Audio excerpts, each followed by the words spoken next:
There are mysteries that outlive centuries. Some are whispered in books, others scream in the silence. Have you ever wondered if beneath the surface of our modern world, ancient enigmas still linger, waiting to be noticed?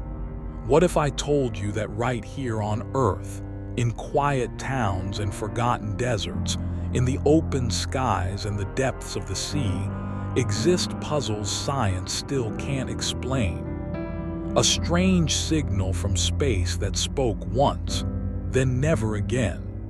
A president struck down, and a nation left with only shadows and secrets. A treasure buried by a pirate who may have been more brilliant than brutal.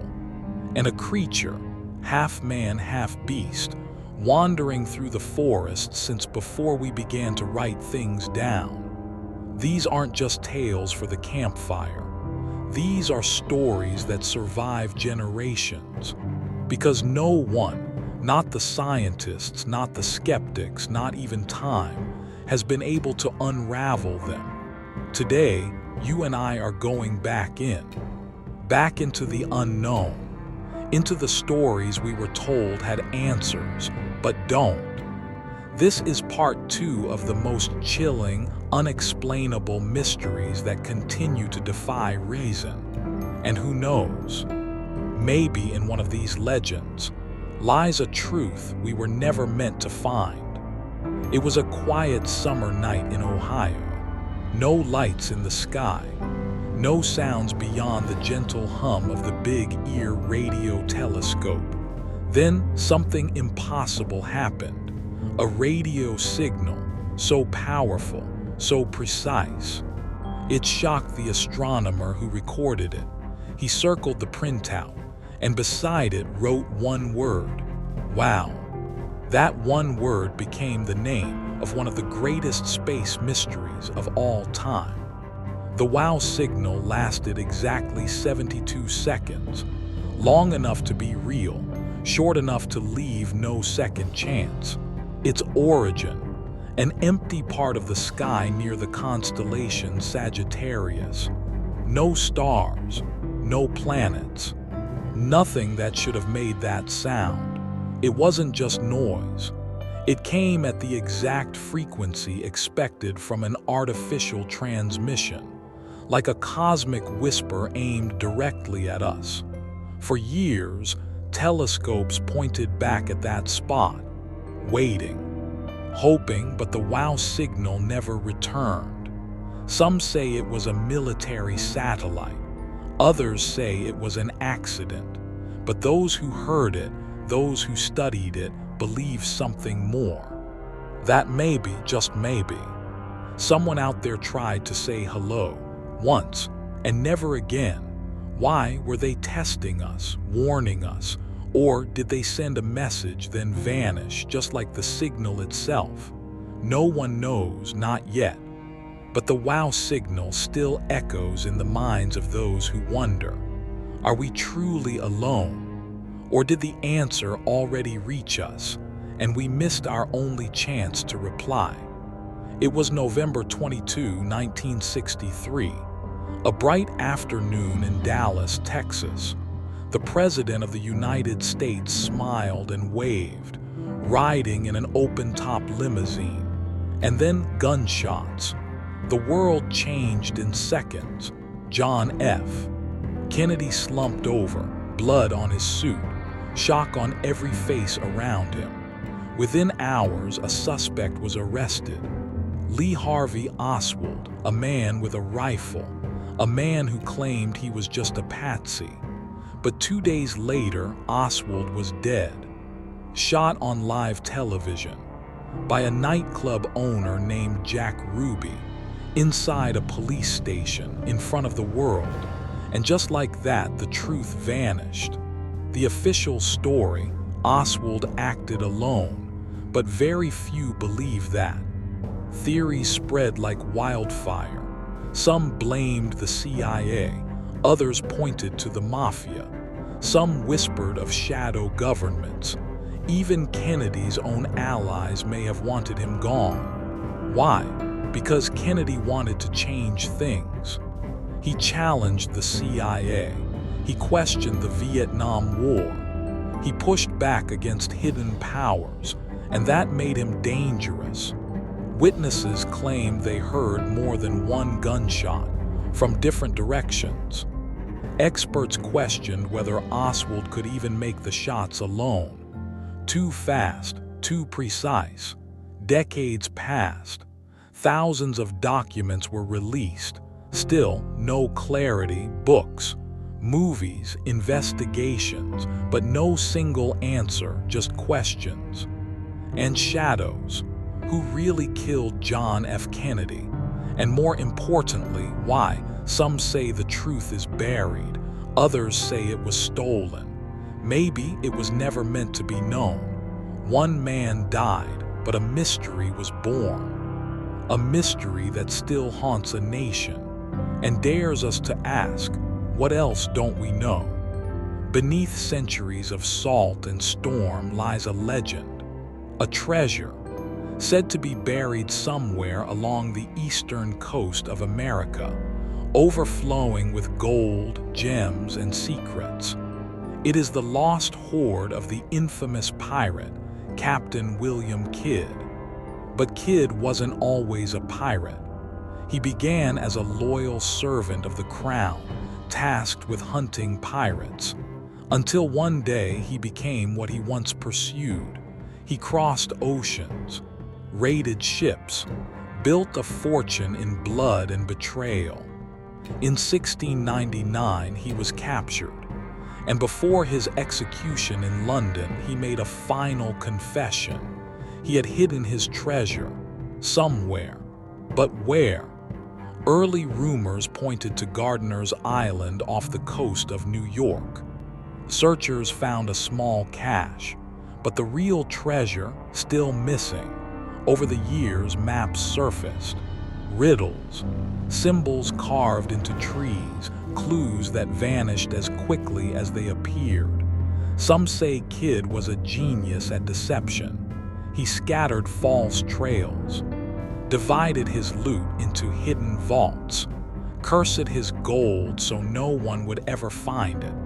Others believe the treasure never existed at all, just a myth to lure the greedy into ruin. But if so, why have so many risked their lives to search for it? From old-school adventurers to modern explorers with ground-penetrating radar, no one has ever found the hoard. And yet, the legend refuses to die. Because this mystery is about more than just gold. It's about obsession.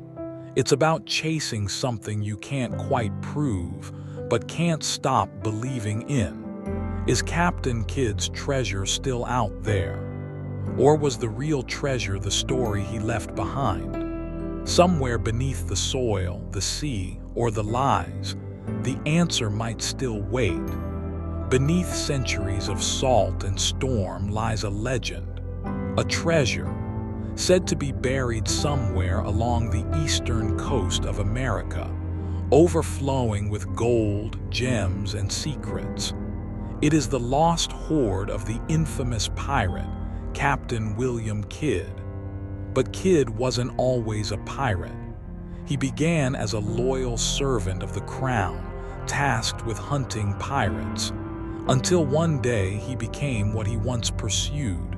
He crossed oceans, raided ships, built a fortune in blood and betrayal. In 1699, he was captured, and before his execution in London, he made a final confession.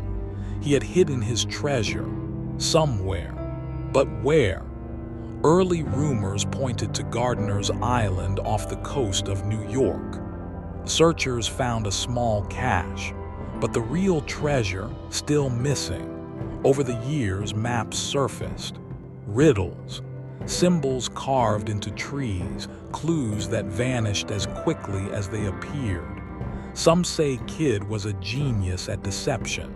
He scattered false trails, divided his loot into hidden vaults, cursed his gold so no one would ever find it. Others believe the treasure never existed at all, just a myth to lure the greedy into ruin. But if so, why have so many risked their lives to search for it? From old-school adventurers to modern explorers with ground-penetrating radar, no one has ever found the hoard. And yet, the legend refuses to die. Because this mystery is about more than just gold. It's about obsession. It's about chasing something you can't quite prove, but can't stop believing in. Is Captain Kidd's treasure still out there?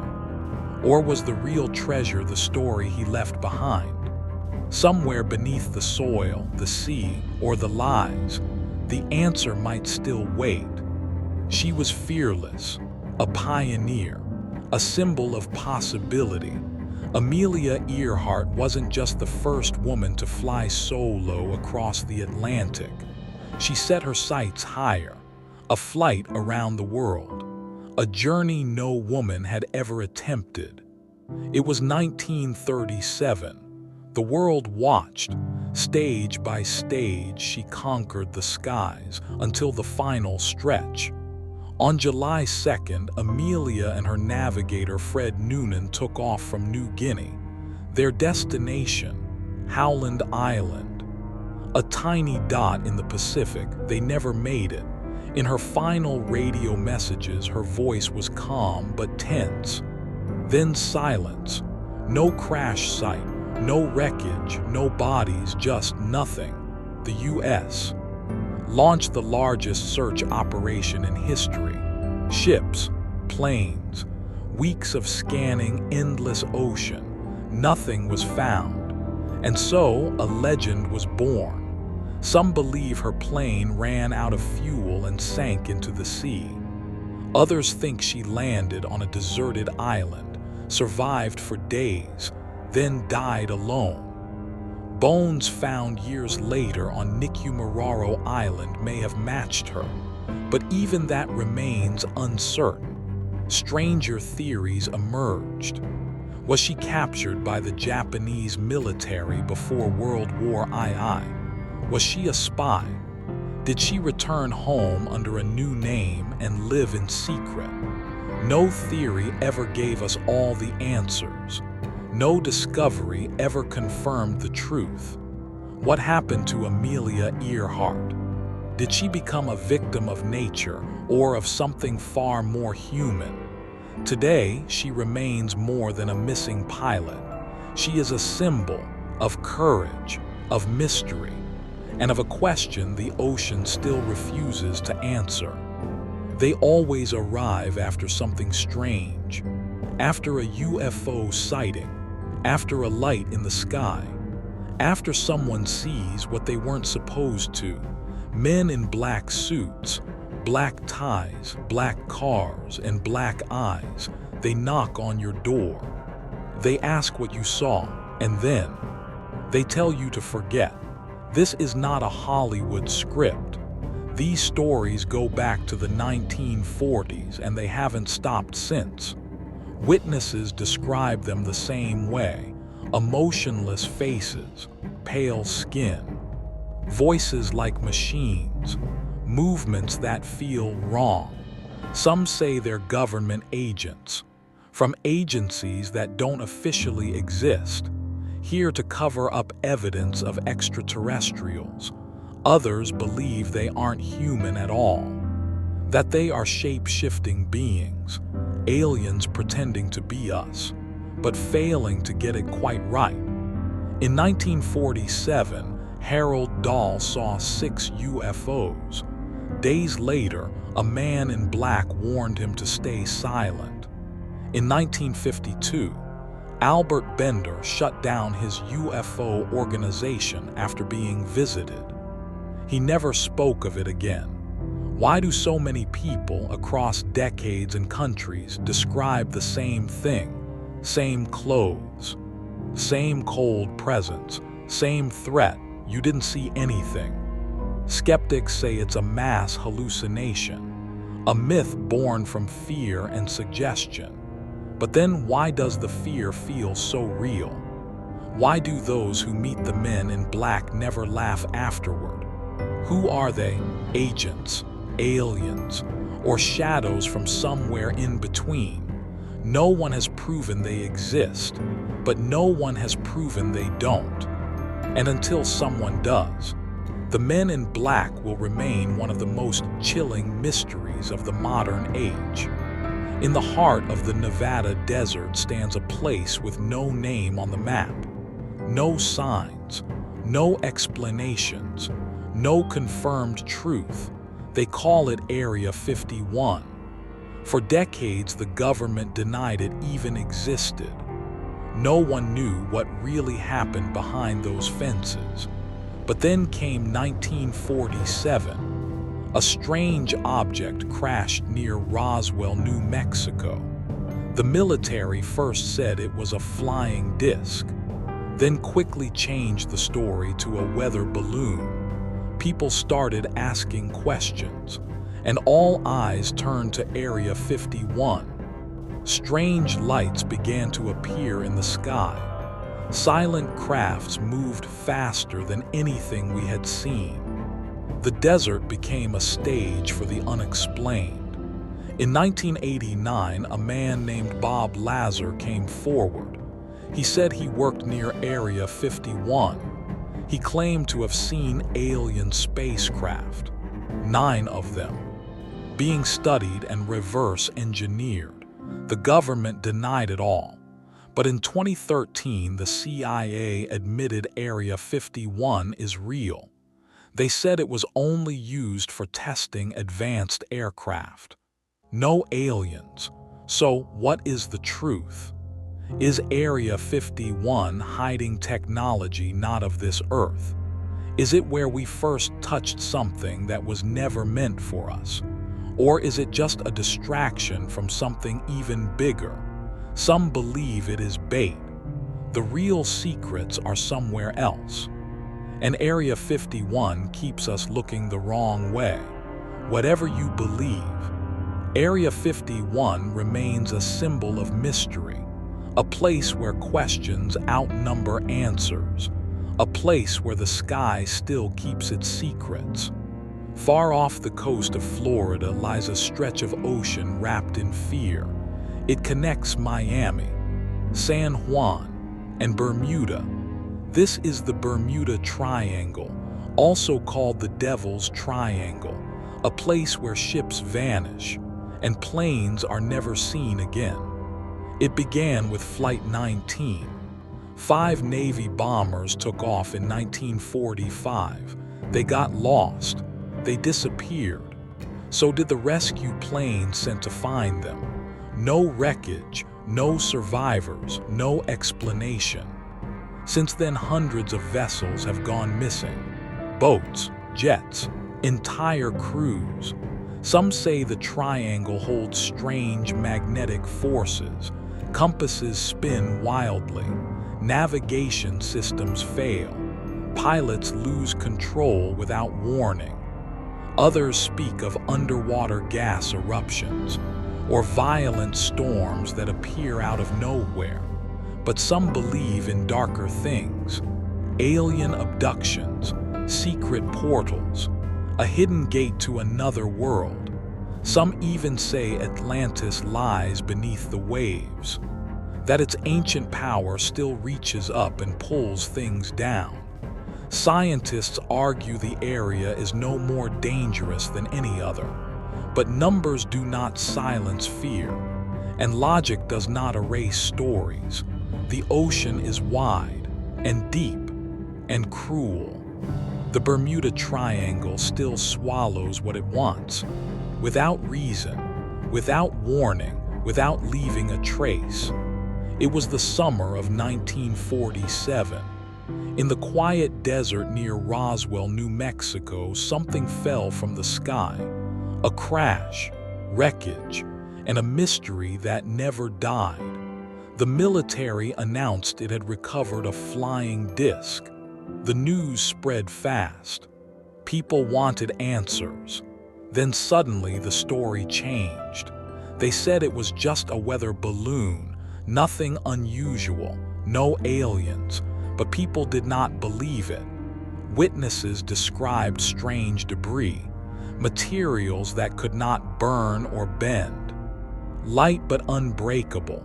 Some said they saw bodies, small, gray-skinned, not human. Rumors grew.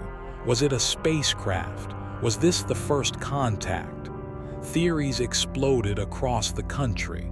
Some believed the government was hiding the truth, that the wreckage and bodies were taken to Area 51, that alien technology was being studied in secret. In 1994, the Air Force gave a new explanation. They said it was from Project Mogul, a top-secret balloon used to spy on Soviet nuclear tests.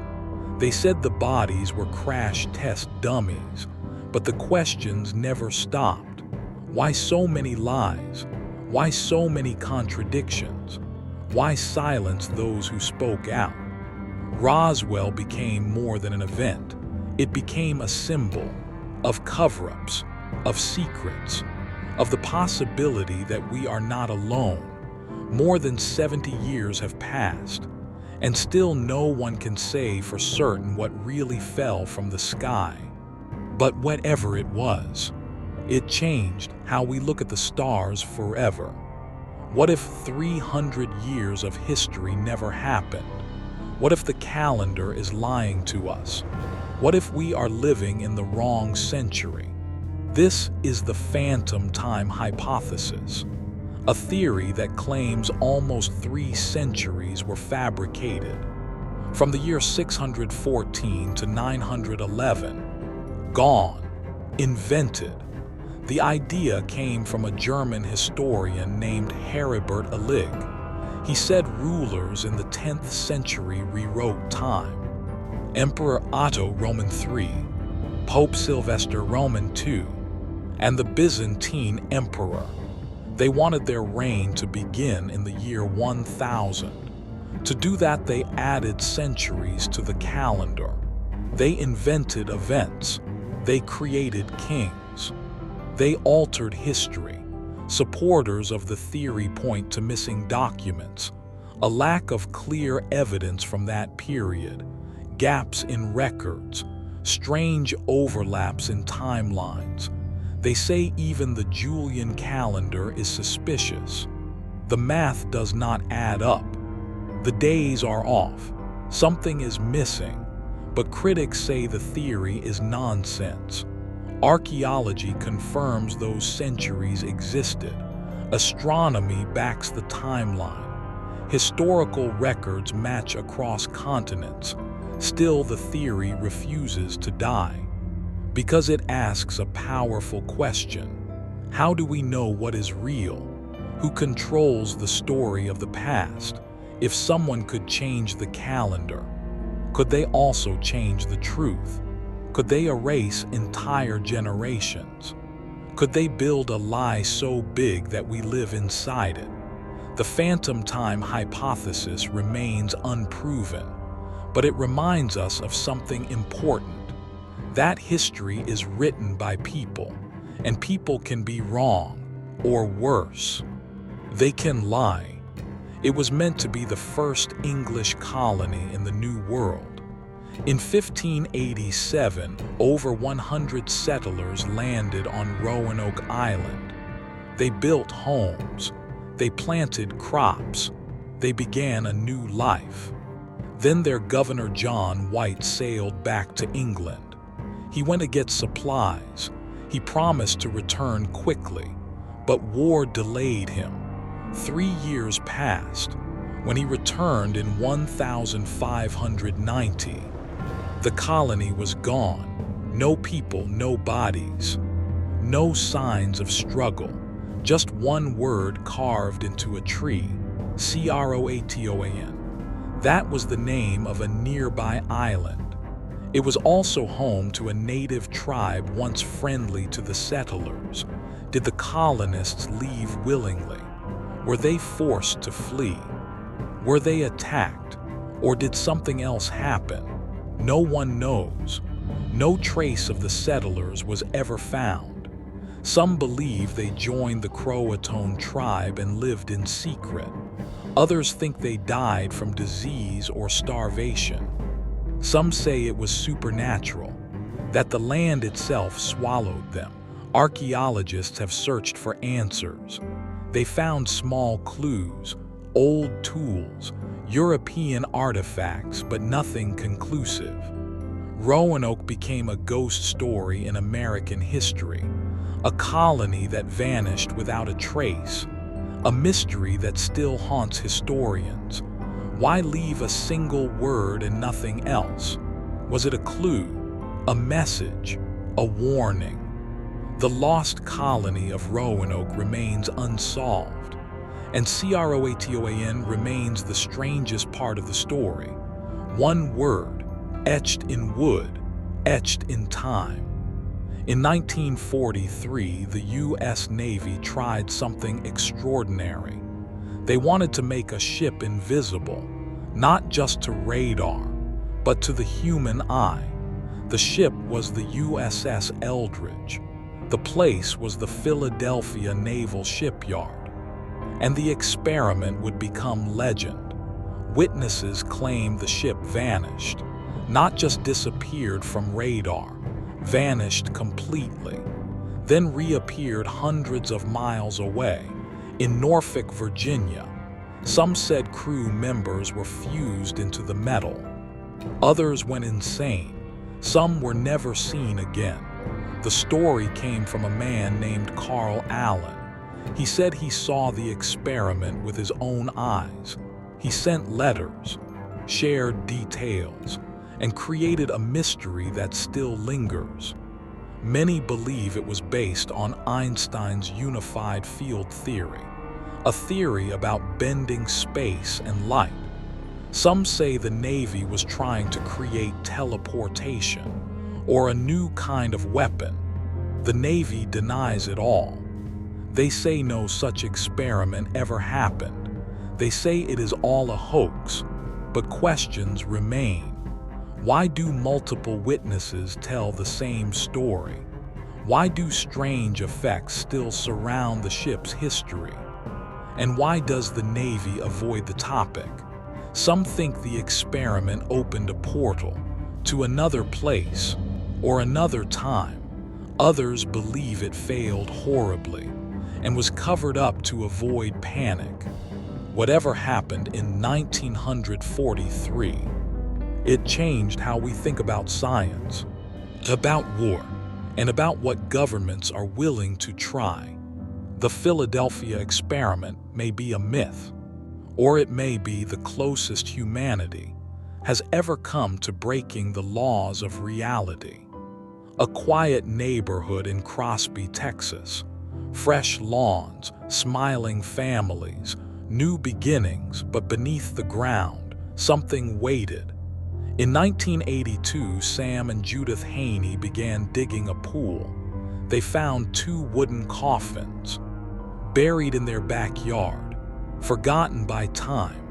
Soon strange things began to happen. Clocks glowed without power. Footsteps echoed in empty halls. Objects moved on their own. Neighbors felt it too. Trees withered overnight. Shadows appeared and vanished. Illness struck without warning. The land had a history. It was once Black Hope Cemetery, the burial ground of African Americans long forgotten, covered by new homes, paved over without respect. Lawsuits followed. Families sued the developers. They wanted answers. They got silence. Lives fell apart. People went bankrupt. Homes were abandoned, but the curse remained. Some blamed fear, psychological trauma, mass hysteria. Others believed it was real, that the dead were angry, that their rest had been broken, and they wanted justice. Researchers searched for explanations, but the phenomena refused to stop. No science could explain it. No priest could end it. The Black Hope curse became legend, a warning to all. disturb the dead, and the dead might disturb you. In San Jose, California, stands a house like no other. It is massive, confusing, and full of secrets. They call it the Winchester Mystery House. It was built by Sarah Winchester, the widow of the man who made the Winchester rifle. She believed she was cursed, haunted by the spirits of those killed by the gun her family created. A psychic told her to keep building. If she stopped, the spirits would find her. So she built for 38 years, non-stop construction, day and night. The result is a maze, over 160 rooms, staircases that lead to ceilings, doors that open to brick walls, windows inside floors. Every hallway twists, every room hides another. It feels alive and lost in time.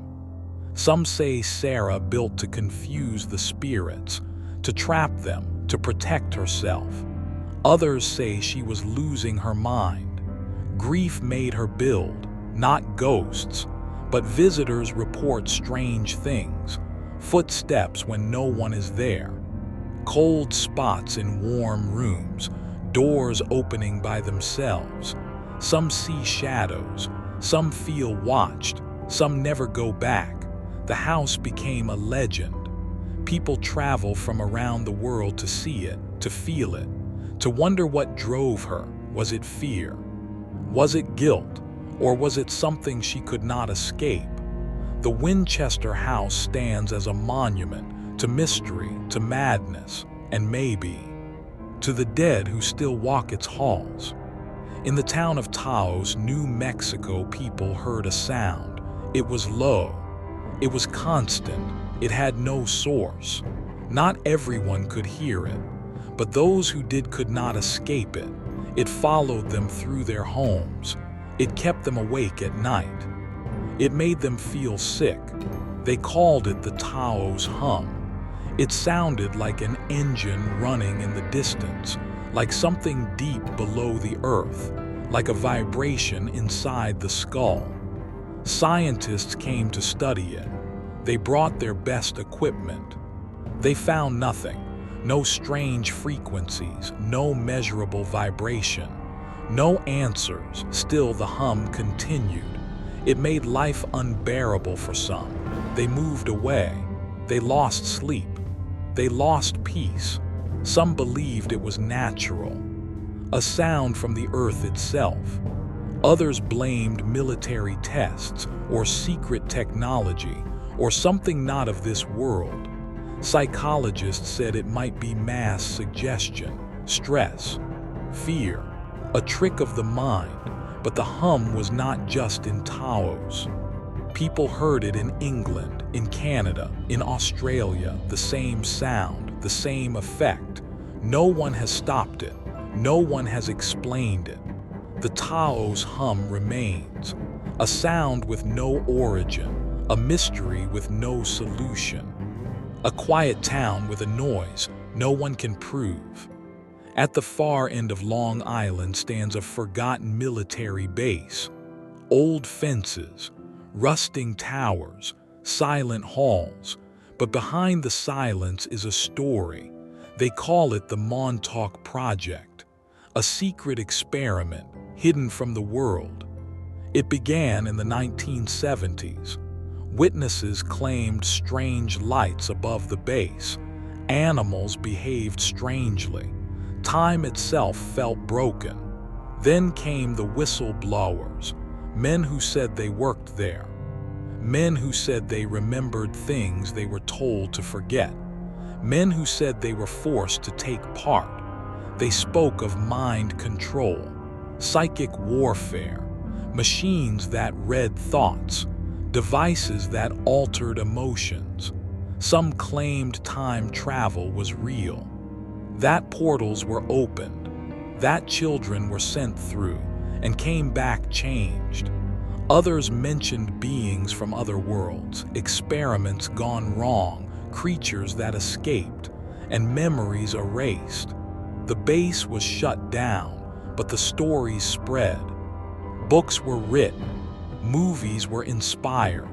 Stranger Things was born from this legend. So were countless conspiracies. The government says none of it happened, that the base was ordinary, that the claims are fiction, but people still go there. They feel watched, they feel sick, they feel time shift. Is it all just rumor? Is it mass delusion? Or did something real happen at Montauk? Something science will not touch, something history will not record. The Montauk Project remains locked behind fences and locked inside minds that cannot forget.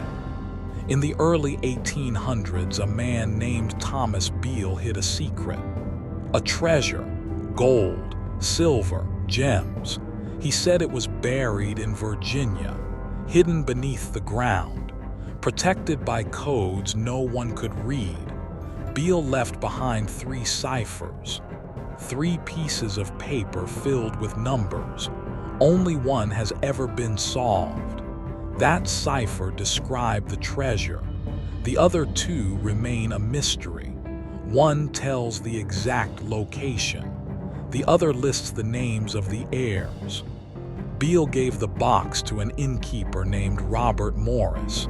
He said he would return. He never did. Years passed. The key to the codes never came. People tried to solve them. They failed. But Cipher 2 was finally broken. Using the Declaration of Independence as a key, each number matched a word. Each first letter revealed the message. It spoke of a massive treasure buried in Bedford County. The exact spot remains unknown. Some believe the other ciphers need a different key. Others think the entire story is a hoax, but still they search. Treasure hunters dig. Historians analyze. Cryptographers try. No one has found the gold. No one has cracked the codes.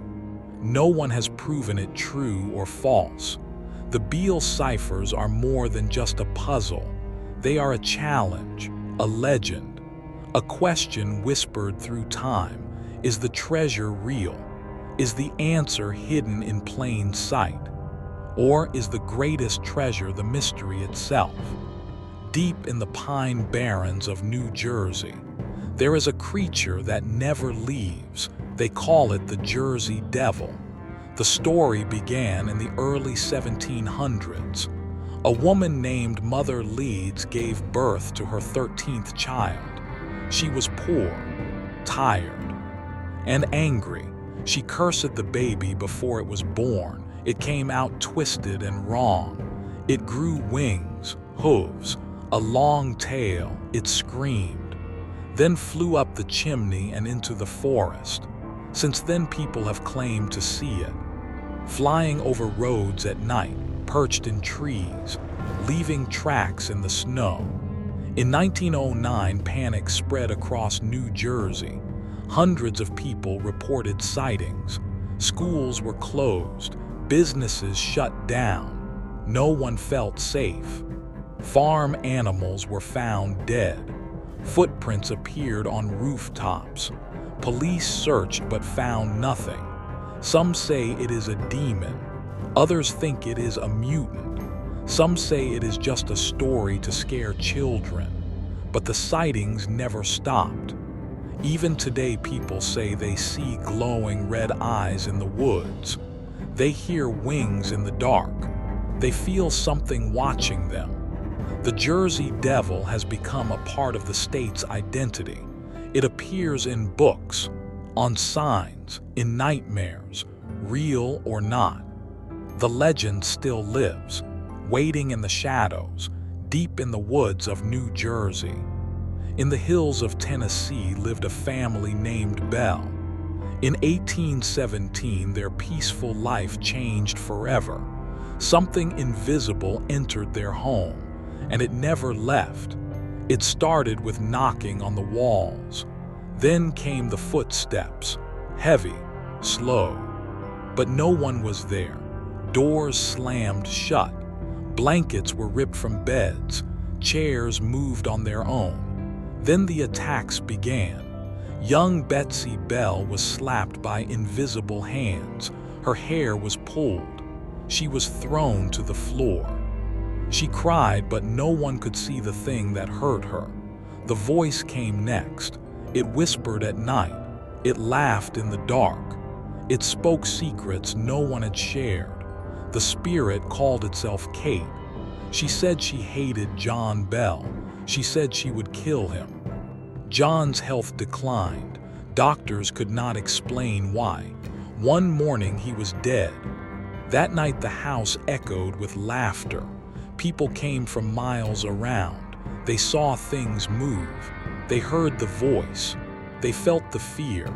Some believed it was a ghost. Some said it was a demon. Some thought it was a curse. The haunting lasted for years. Then it stopped. Suddenly. But the story lived on. The Bell Witch became legend. One of the most famous hauntings in America. Today people still visit the old Bell farm. Some feel cold air. Some hear voices. Some leave running in terror. The Bell Witch never showed her face, but her presence remains, unseen, unexplained, unforgotten. In 1912, a rare book dealer named Wilfrid Voynich made a discovery. He found an old manuscript in a box of forgotten books. It was strange. It was beautiful, and no one could read it. The pages were filled with unknown letters. No language matched it. No code breaker could solve it. It had drawings of plants that don't exist, diagrams of stars that don't make sense, women bathing in strange machines. People tried everything. Historians, linguists, cryptographers, even the NSA. No one could unlock its meaning. The book became known as the Voynich manuscript. It was written on vellum in the early 1400s, but by who remains a mystery. Some say it is a lost language. Others think it is a hoax, but the structure is too consistent to be random. Some believe it is a book of magic or secret science, or a guide from another world.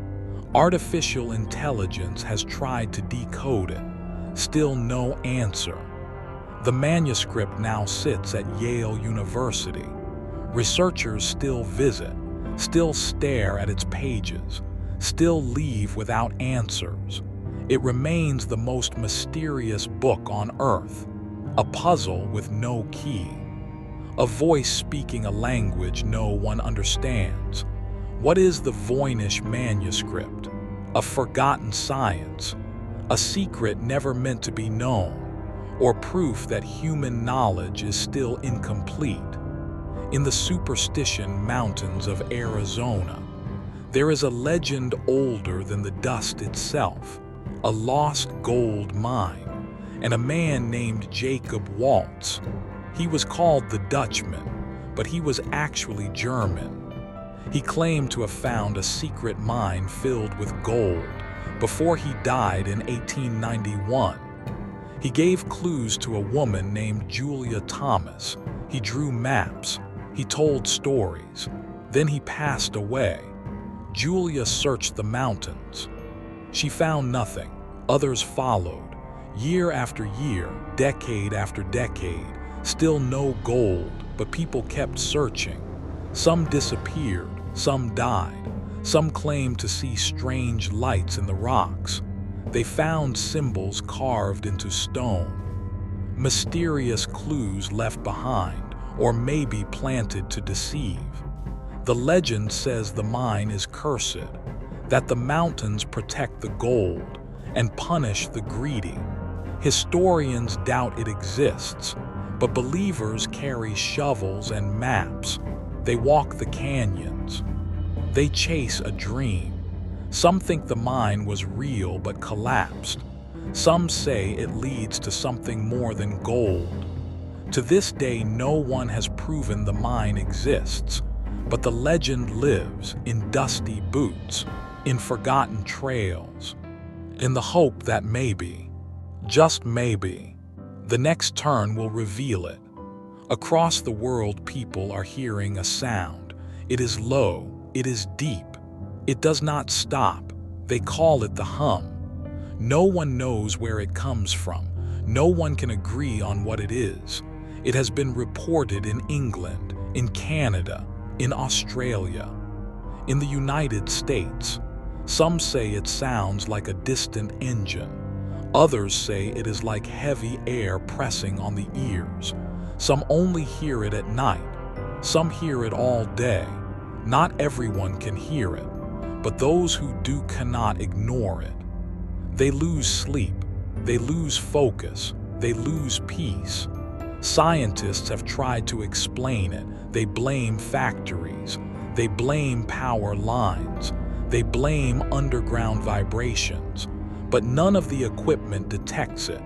No microphone records it.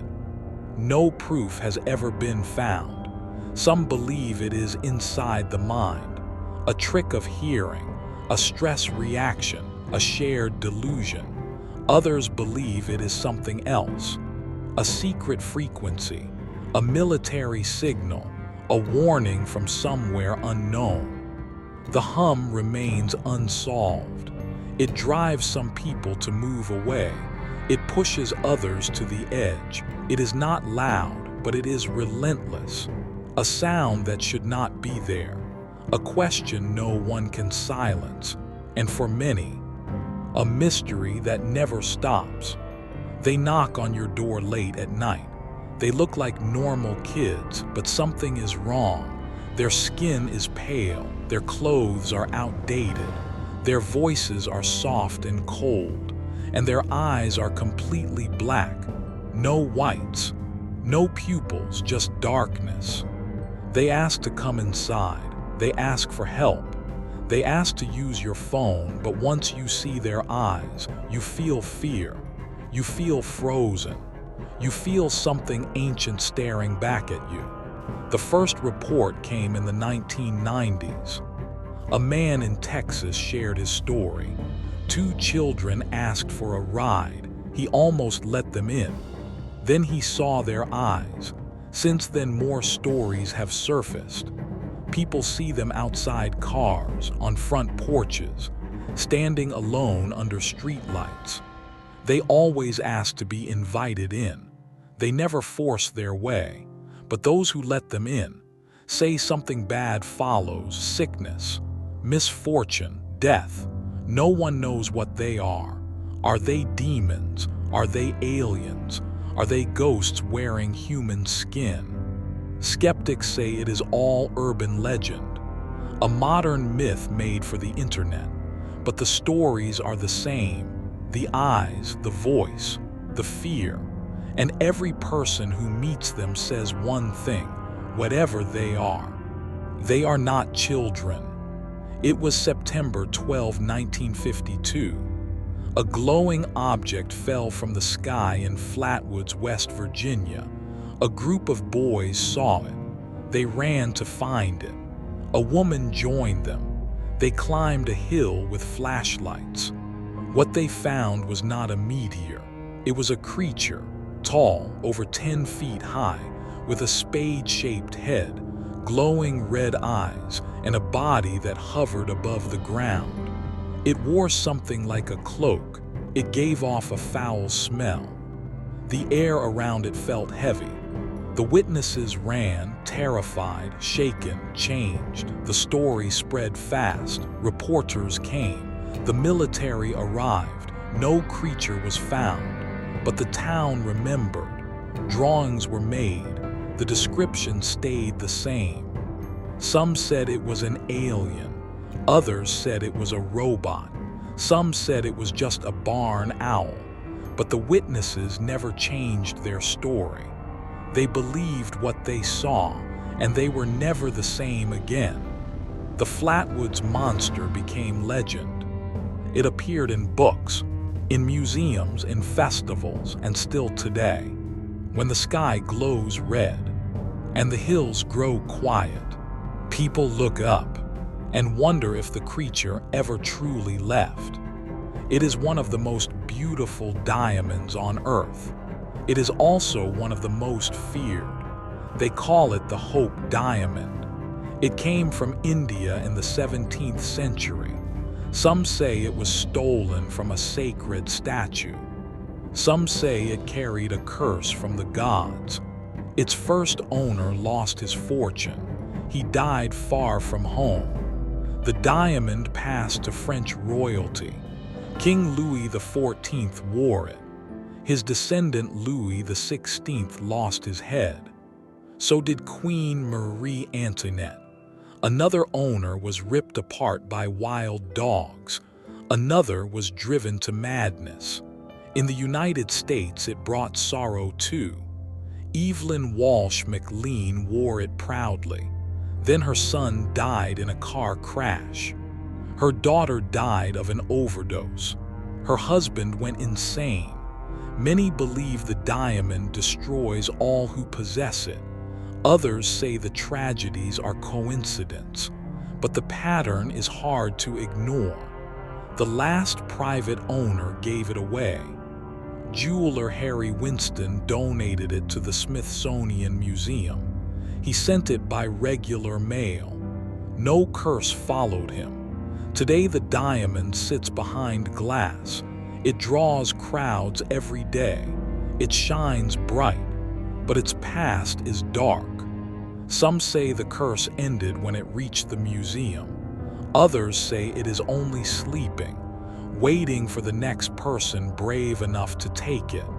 The Hope Diamond remains untouched, untamed, and unforgettable. It was the day before Thanksgiving in 1971. A man bought a plane ticket under the name Dan Cooper. He wore a suit and sunglasses. He boarded Northwest Orient Flight 305 from Portland to Seattle. After takeoff, he handed a note to a flight attendant. It said he had a bomb. He showed wires and red sticks inside a briefcase. He made his demands: $200,000, 4 parachutes, and a refueling truck ready in Seattle. When the plane landed, his demands were met. He let the passengers go, but kept the crew on board. Then he ordered the plane back into the air. He told them to fly low, slow, toward Mexico, somewhere over the forests of Washington. He opened the rear door. He jumped into the night with the money strapped to his body. No one ever saw him again. The FBI searched for years. They interviewed thousands. They followed every lead. But D.B. Cooper vanished. No body, no parachute, no trace. In 1980, a boy found a few bundles of the ransom money buried near a riverbank, rotting and broken.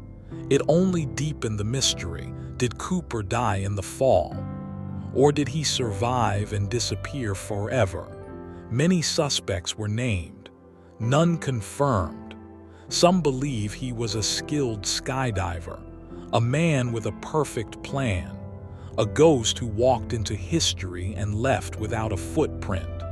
The FBI closed the case in 2016, but the legend never ended. D.B. Cooper remains the only unsolved skyjacking in American history, and maybe the boldest escape ever attempted in the sky. In 1872, a ship called the Mary Celeste was found adrift in the Atlantic Ocean. It was still sailing. Its sails were up. Its cargo was untouched, but there was no one on board. The crew was gone. The captain was gone. His wife and child were gone. The ship was in good condition. There was no sign of struggle, no blood, no storm damage. The lifeboat was missing, but all personal belongings were left behind. Clothes, journals, food on the table. It looked like everyone had vanished in an instant. The last log entry gave no clue. The cargo was alcohol, but none had leaked. Some believed the crew feared an explosion and abandoned ship. Others thought pirates had come. But nothing was stolen. No one ever found the lifeboat. No bodies were recovered. Theories range from seaquakes to mutiny to madness. None are proven. The Mary Celeste became the most famous ghost ship in history, sailing without a soul, but carrying a mystery that still drifts through time. In 1966, a strange creature appeared in Point Pleasant, West Virginia. Two couples saw it first: a tall figure with wings, glowing red eyes, and a human-like shape. It followed their car through the dark. It flew without sound. It vanished into the woods. More sightings followed. People saw it in fields, on rooftops, near the old TNT plant. The creature was named the Mothman. It became a local legend overnight. Then came disaster. In December 1967, the Silver Bridge collapsed. 46 people died. Some said the Mothman was seen on the bridge just before it fell. After the tragedy, the creature vanished. Some believed it was a warning, an omen, a watcher that appears before disaster. Years later, similar creatures were reported in other places. Before the Chernobyl explosion, before major earthquakes, always the same eyes, the same wings, the same silence. Skeptics say it was just a large bird, a sandhill crane, or a misidentified owl. But the witnesses never changed their story, and the fear never left the town. Today, a statue of the Mothman stands in Point Pleasant. Tourists visit every year. They come for the legend, and for the question that still hangs in the air. What did they see, and will it come again? In 1951, a woman named Mary Reesser was found dead in her Florida home. Her body was reduced to ash. Only one leg remained. The rest of the room was untouched.